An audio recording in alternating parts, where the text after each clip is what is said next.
There is this incredibly satisfying feeling when you buy a new Mac. Oh, absolutely. The whole unboxing experience. Right. You pull it out of that perfectly engineered, minimalist white box.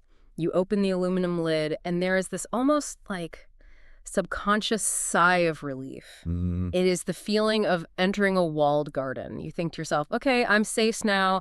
I don't need to worry about all the zero-day exploits and viruses and, the cyber attacks that just seem to plague the rest of the computing world. Yeah, that's a very comforting belief. And deeply ingrained in tech culture, too. Honestly, it is one that a huge percentage of us share.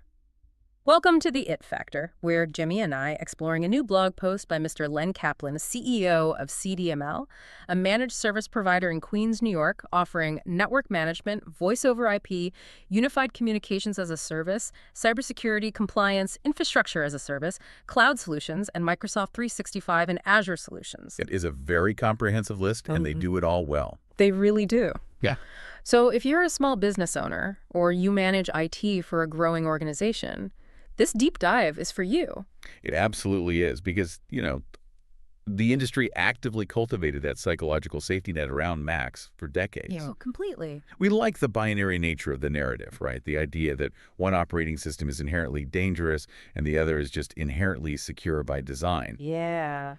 And look, Apple's architecture is undeniably robust, but relying on the badge on the hardware rather than the behavior of the user, that has created a massive blind spot. Like a huge one. Right. That exact sense of unshakable security has basically transformed into the primary vulnerability that modern attackers are exploiting. And that blind spot is exactly what we are going to unpack today. The piece by Len Kaplan we're looking at is titled, Macs Are Not Safe from Scammers. Great title. Very to the point. Extremely. And it systematically dismantles this enduring myth of Mac invincibility. So our mission today is to really look under the hood of modern macOS threats. We need to understand how scammers have completely pivoted their strategies away from, brute forcing software and toward manipulating human psychology instead. And of course, what this paradigm shift actually means for your organizational security. This is such a crucial reality check, particularly because the target audience for this new wave of cyber tactics, it isn't just massive Fortune 500 enterprises with, limitless security budgets. Right. The primary targets are actually small and medium-sized businesses, remote workers, independent contractors. Everyday people doing their jobs. So whether you are managing IT for a growing organization or running a small business, or maybe you just use a MacBook to handle all your sensitive personal and client files, understanding these specific attack vectors is just critical to keeping your data out of the wrong hands. Exactly. To really grasp the shift in attacker methodology, I think we have to start by examining the historical defenses, because Apple actually does include some incredibly strong built-in protections at the operating system level. They do, yeah. You have gatekeepers, right, which checks if software is from an identified trusted developer and hasn't been tampered with. Right. You have Xprotect, which acts as Apple's silent built-in antivirus software. And then there is System Integrity Protection, which basically locks down the core system files so even administrative users can't easily modify them. And those defenses, they actually forced a profound change in the cyber criminal underground. How so? Well, for years, attackers poured massive resources into finding complex zero-day vulnerabilities just to bypass those systems. But writing a highly complex exploit to quietly drill through the macOS architecture, it is exhausting. It's time-consuming, and it's incredibly expensive. It's just not a good return on investment. Exactly. They realized it was an inefficient business model. I like to look at those built-in Apple protections, Gatekeeper, Xprotect, System Integrity Protection, like a state-of-the-art Bank Vault. I love this analogy. Right. We are talking 2-foot-thick titanium walls, laser tripwires, and the most complex combination locks imaginable. The attackers used to try and drill through that vault door. No. Now, Len Kaplan's article points out that they just walk up to the front desk. The titanium vault doors are completely useless if the bank manager is tricked into handing over the keys to a scammer who just walked in wearing a really convincing fake inspector badge. Yep. They stopped attacking the machine and started attacking the human operating it. The article highlights this recent report from SentinelOne, analyzing a macOS information stealer called SHub Reaper. SHub Reaper sounds dramatic. It does, but what makes SHub Reaper terrifying isn't its underlying code, it is actually its presentation layer. Okay, what do you mean by that? The malware successfully impersonates trusted household brands. So attackers generate these fake prompts and pop-ups that look absolutely indistinguishable from official Apple, Google, or Microsoft notifications. Oh, wait, I have to push back here for a second. Let's dig into the mechanics of that. Apple updates XProtect silently in the background all the time, right? Mm-hmm. It is basically an invisible antivirus constantly looking for bad files. Mm. So if someone accidentally downloads a fake Google Chrome update, why doesn't XProtect just flag the malicious signature and kill the process before it even runs? That is a great question, and it really gets to the heart of why these attacks work. You see, XProtect is primarily a signature-based detection system. It looks for known patterns of bad code. Okay. But attackers use what's called polymorphic malware. This is code that changes its signature slightly with every single iteration. Oh, wow. Yeah. Or they use legitimate administrative tools that are already built into the Mac to carry out their actions. That's a technique known as living off the land. So if the malware doesn't match a known bad signature in Apple's database, XProtect just lets it slide. That is wild. And furthermore, the attackers use incredibly sophisticated social engineering to bypass gatekeepers. Right, because Gatekeeper flags files downloaded from the internet and slaps a quarantine attribute on them. When you try to open it, your Mac throws up a warning saying, "This app was downloaded from the internet. Are you sure you want to open it?" Exactly. And here's the psychological trick. The attackers know Mac users are conditioned to see those prompts. So the fake update window actually provides a helpful step-by-step guide on how to bypass the security warning. Oh, that is so sneaky. It is. The scam is built entirely around utilizing the user's inherent trust in the brand being spoofed. They use poisoned search engine optimization. Wait, how does that work? Well, you search for a legitimate application, maybe a PDF editor, and the top sponsored link in your search results is a lookalike domain hosting the malware. Oh, so you think you're clicking the real ad. Right. Then they pop up a window claiming your software is critically out of date. And because Mac users trust their machines and genuinely want to keep them updated, they click Approve. They willingly type their administrative password right into a fake dialog box. Speaking of typing things in, the article mentions a technique that I find particularly fascinating. Some of these attacks actually persuade users to copy and paste commands directly into the terminal. Yes, this is huge. For an audience that follows tech, we know the terminal is like the raw engine room of the Mac. It is the command line interface. Yeah. But why is pasting a command there so much more dangerous than just clicking a bad link? This really highlights the absolute genius of social engineering, combined with exploiting the operating system's trust model. A common tactic is presenting a fake error message, say, a corrupted video file, and providing a very helpful-looking command to fix the playback issue. Fake fix. Exactly. The command usually starts with a utility like curl, which downloads a script from the internet and then pipes it directly into bash or zush to execute it. And by doing that, you completely sidestep Gatekeeper. You bypass it entirely. Gatekeepers is designed to inspect application bundles downloaded via a browser. But when you manually open the terminal and paste a command, the operating system inherently assumes the human administrator is typing this directly into the shell. Therefore, this is an intentional, authorized action. Wow. You are literally using the Mac's own powerful, legitimate tools against itself. You are telling the core operating system, I'm the boss, open the titanium doors, and let this script run. Yep. Which naturally leads us to the next phase of the attack. Once they're inside, once the user has handed over the keys and bypassed the vault door, what is the actual payload? Right. Because, I mean, if they aren't trying to crash the operating system and they aren't locking the screen to demand a quick ransom like the old days of Windows malware, what exactly is so valuable on a standard marketing manager's MacBook? Well, the landscape has completely shifted away from noisy disruption toward silent extraction. This is where the concept of info stealers comes into play. Yeah, and the article emphasizes that SHub Reaper is not an isolated incident. It is part of a massive coordinated rise in macOS info stealers, identified by researchers at major security firms like Palo Alto Networks and Microsoft. It's an entire industry. It really is. The article names several of the major players in this space: Atomic Stealer, Poseidon, and Cthulhu. The branding on these tools is almost theatrical. I mean, Cthulhu. They clearly want to sound as menacing as possible to the people buying them on the dark web. Oh, the dramatic names are definitely a marketing tactic for the developers selling the malware as a service. But their operational function is to be entirely invisible. So they don't want to be seen at all. Not at all. These tools are designed to operate as silent vacuum cleaners. They absolutely do not want to break your machine or cause a kernel panic because, well, a broken machine alerts the IT department. Right. They want your Mac running perfectly smoothly while they quietly siphon off your most valuable data right in the background. Let's get specific about what they are vacuuming up. Yeah.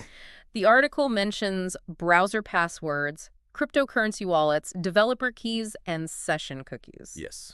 I actually want to spend a minute on session cookies because I think a lot of people overlook the mechanics of how dangerous a stolen cookie really is. A session cookie is basically a digital token that proves you have already authenticated yourself, right? Correct. When you log into your corporate email in the morning, you type your password, you approve the push notification on your phone for multi-factor authentication, and the server verifies your identity. To save you from having to repeat that entire process every single time you click a new email, the server drops a session cookie into your browser's local storage.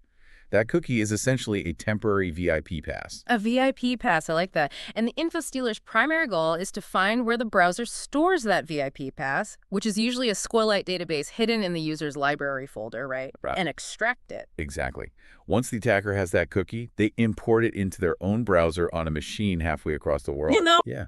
When they navigate to your cloud service, the server checks the cookie and thinks, oh, this user already provided their password and passed the multi-factor authentication check an hour ago? Come on in. The attacker completely bypasses your password and your MFA. That is terrifying. It is literally stealing your digital identity while you are still actively using it. And because the cloud service assumes it is just you continuing your session, no alarms go off. None at all. And beyond the browser data, the developers of these info stealers hardcode their malware to specifically target the user's local directories. Like what? Well, they write simple scripts that immediately sweep the desktop and the documents folders, compress everything inside into a hidden zip file, and exfiltrate it to a remote command and control server. Because they know human psychology. The desktop is the digital junk drawer of the modern worker. Exactly. It is where we instinctively save, the tax forms we need to sign, the unencrypted client lists we are currently working on, the spreadsheet with next year's budget projections. We all hoard data in those easily accessible places. Attackers know that the desktop and documents paths contain the most sensitive, current, unencrypted data a user possesses. They grab it before the user even realizes the fake software update is finished running. Just quick pause here. If you're enjoying this deep dive, please click the thumbs up button. It helps us reach more small business owners like you. And remember, CDML publishes new blog posts every Tuesday and Thursday, so there's always fresh information to help protect your business. Absolutely.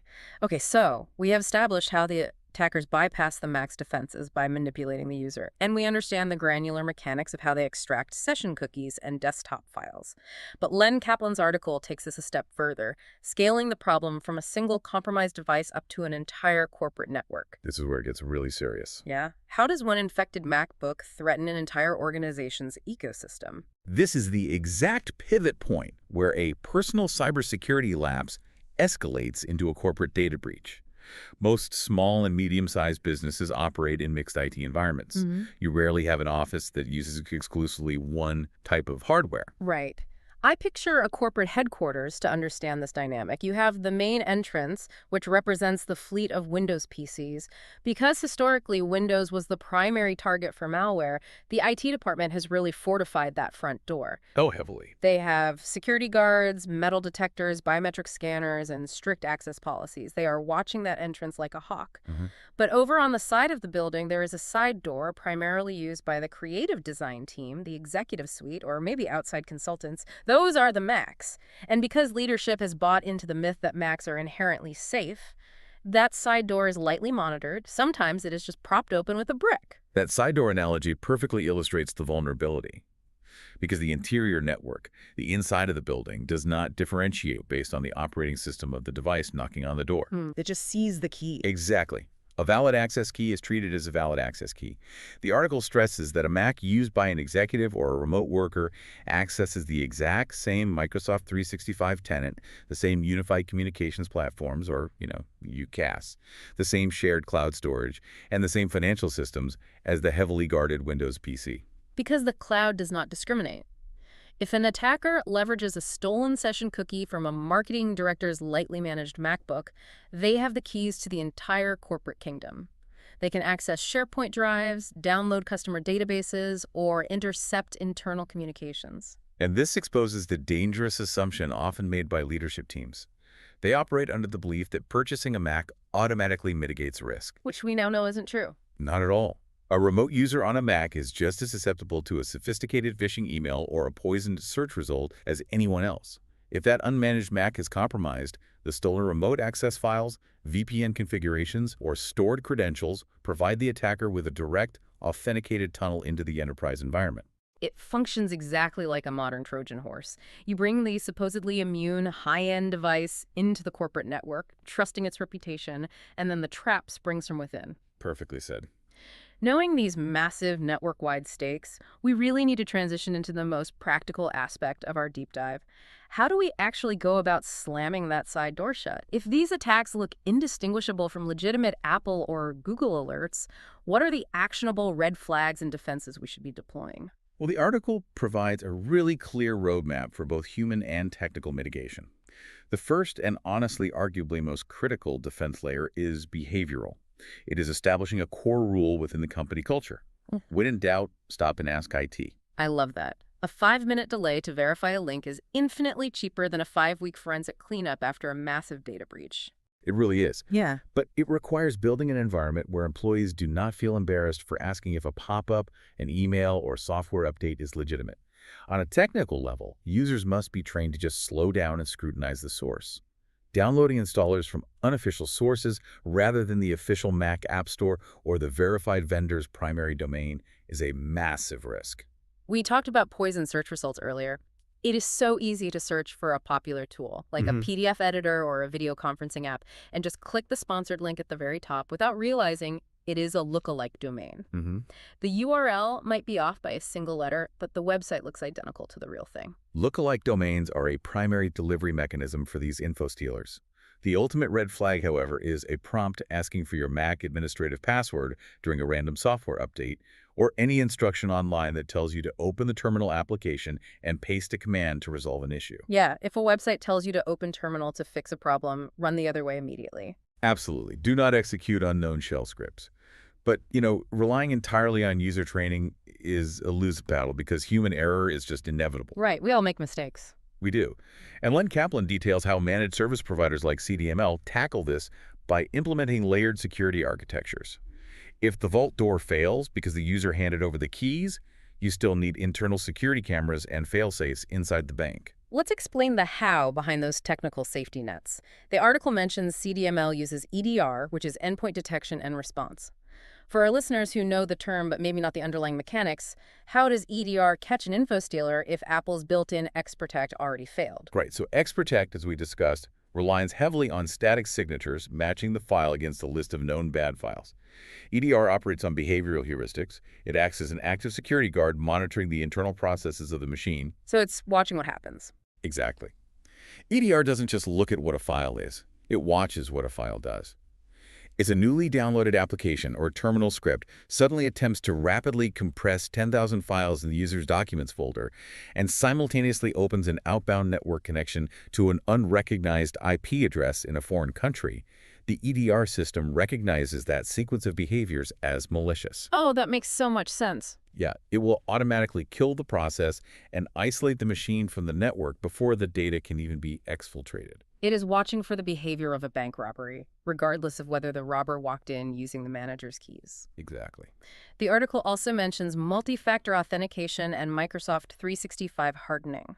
We noted earlier that session cookie theft can bypass MFA, so how do we harden the environment against that specific threat? Well, while a stolen session cookie can temporarily bypass MFA, implementing robust identity protection and conditional access policies limits the damage. A hardened Microsoft 365 environment can evaluate the context of a login. But the context, okay. Right. So if a session cookie is suddenly used from an IP address in a different country or on an unrecognized device, the system can demand reauthentication, effectively killing the stolen cookie's access. The key value a provider like CDML brings is identifying the dangerous gap between expectation and reality. Ah, right. Leadership expects that because they bought expensive Apple hardware, the network is secure. The reality is that half the remote workforce is operating with outdated software, saving unencrypted client lists on their desktops, and completely lacking endpoint detection. Exactly. By identifying those unmanaged devices and integrating them into a unified cybersecurity strategy with active monitoring and backup planning, organizations can finally secure that propped open side door. And if you want to learn more about how to secure your business, definitely visit cdml.com and subscribe to their blog. Highly recommend it. This has been an incredibly eye-opening look at the mechanics of modern cyber threats. To distill the core takeaways for everyone listening, the era of the immune Mac is definitively over. It is. Attackers have evolved. They are no longer wasting time trying to outsmart the operating system's architecture. They are outsmarting the human operating it. They are exploiting our inherent trust in brands to bypass gatekeepers, utilize the terminal, and deploy info stealers that silently vacuum up session cookies, passwords, and sensitive desktop files. And most importantly, in an interconnected business environment, a single compromised Mac can expose the entire corporate network to a devastating breach. Macs can absolutely be secure machines, but only when the myth of invincibility is discarded. They must be actively managed, monitored with behavioral detection tools, and treated with the exact same level of scrutiny and caution as any other device connecting to the enterprise environment. Before we wrap up today's deep dive, I want to leave you with a final thought to mull over. We have spent this entire time dissecting how cybercriminals have pivoted away from software vulnerabilities and are now relying almost entirely on human psychology and social engineering to gain access to our most sensitive data. So it raises a really profound question. If the human mind is the new perimeter, is the future of cybersecurity less about coding better firewalls and more about finding ways to patch human nature? How do we engineer systems that protect us from our own inherent desire to trust and be helpful? That is a complex and vital challenge for the entire industry to consider moving forward. We're Jemmy and Nye. Thanks for listening. Till next time.